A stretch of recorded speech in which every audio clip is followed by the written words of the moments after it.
Joining me right now is Peter Navarro. He is director of the White House National Trade Council. Peter, it's good to see you. Thanks so much for joining us.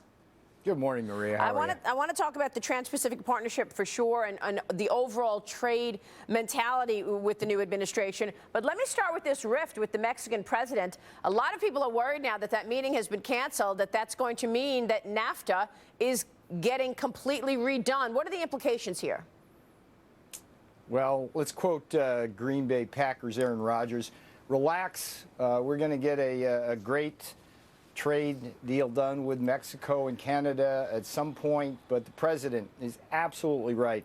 NAFTA is simply not working for American workers and domestic manufacturers. And here at the White House, my job, Maria, as the director of the National Trade Council, is to stand up for American workers and domestic manufacturers. With Mexico, you know the numbers. We've got a $60 billion trade deficit in goods with them. We've got problems that need to be addressed through renegotiations with Mexico and with every other country that we have massive trade deficits with, whether it's China, Germany, Japan, on down the line, Vietnam.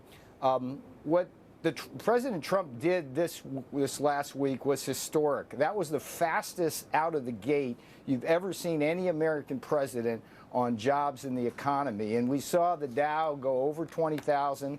It's been on a steady upward move since President Trump was elected. Right. And what's funny to me is you get all the hysteria in the media and digital and print media basically saying the sky is falling, there's rifts with Mexico, everything's...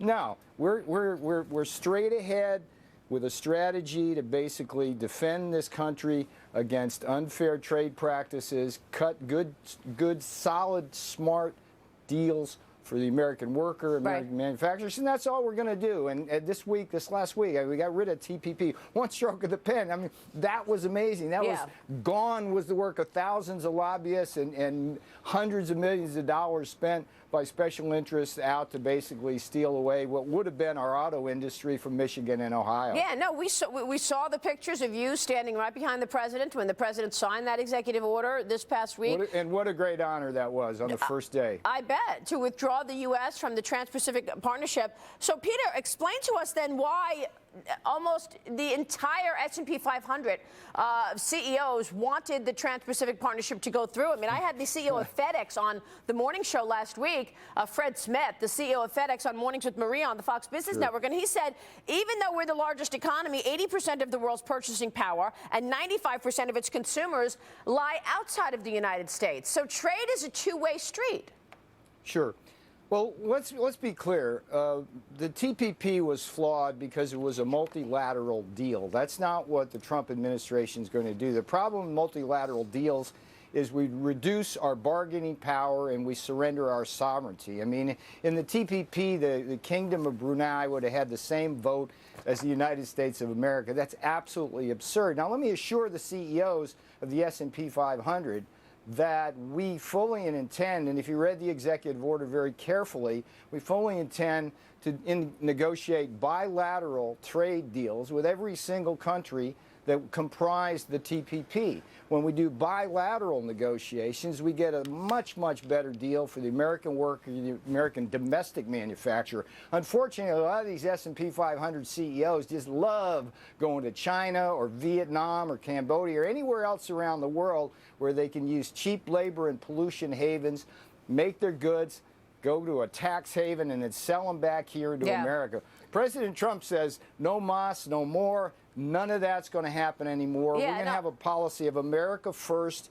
And what's good for the CEOs of the S&P 500 aren't necessarily what's good for America, but they're going to be good for the S&P 500. And I could see why the mentality of, as part of NAFTA, for example, the idea that it's okay for companies to take production and send it to anywhere, do production anywhere you want, and then, especially Mexico where it's much cheaper, and then sell products back to the U.S. became a template for lots of other trade deals, and that's why wages have been stagnant for 20 years. I get that, but are you willing to go to a trade war? I mean, it sort of felt like that on Friday when the president of Mexico said, you know what, there's no reason for this meeting. I'm not coming on Tuesday. We're going to have trade peace. Here's the vision. It's a very simple vision. What we got to do is understand that when we see these big boxes in America, which say Ford or GM or Carrier or whatever on them, right? What's going on now too much is that we're simply assembling products in those big boxes using components from everywhere else in the world but America. And the vision really is to keep Ford and Carrier, GM here with those big boxes, but more importantly, make those components in America or in a NAFTA arrangement with Canada and Mexico, so we have like a powerful North American engine of prosperity. Right. And so the vision, President Trump, he's just amazing. I just every time I'm in his presence and listen to him talk about the economy, it's just amazing how he sees how important it is to regain the value chain, to regain the supply chain, because that's where the jobs are. You get manufacturing jobs. You take a country like Germany. They have 20% of their manufacturing workers in manufacturing, even though they're the most advanced robotics country in the world. We only have 8%. The more manufacturing jobs we have in our supply chain, the more jobs we create downstream, and that's what this economy's been missing. And you don't we have think a strategy and a vision. Go ahead, Maria. You don't think, Peter, that pulling out of TPP empowers China? I mean, China's already looking to all of those other Asian nations to do its own deal now, because China was not part of the Trans-Pacific. A lot of people say, well, now you just gave it to China. Sure, that's the spin. Everybody's going, ooh, we got to do this to whatever with China.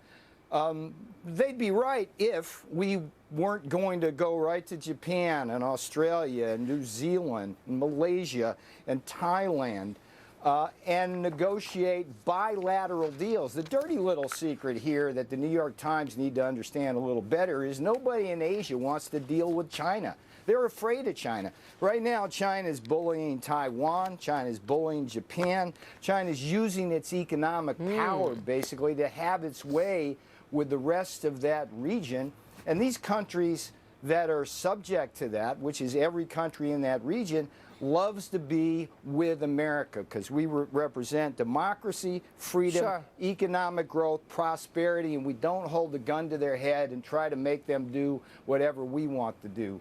We want to reach out and say, hey, look, let's work together strategically, economically. So this whole thing about, oh, TPP, we need it. No, that was the biggest bogus argument in the world. And the Times and the Post, CNN and MSNBC, who spin those yarns, really should be ashamed of themselves or keep propagating that nonsense. All right, we will leave it there. You explained it well, Peter. Thanks so much for joining us. We appreciate it. Thanks for the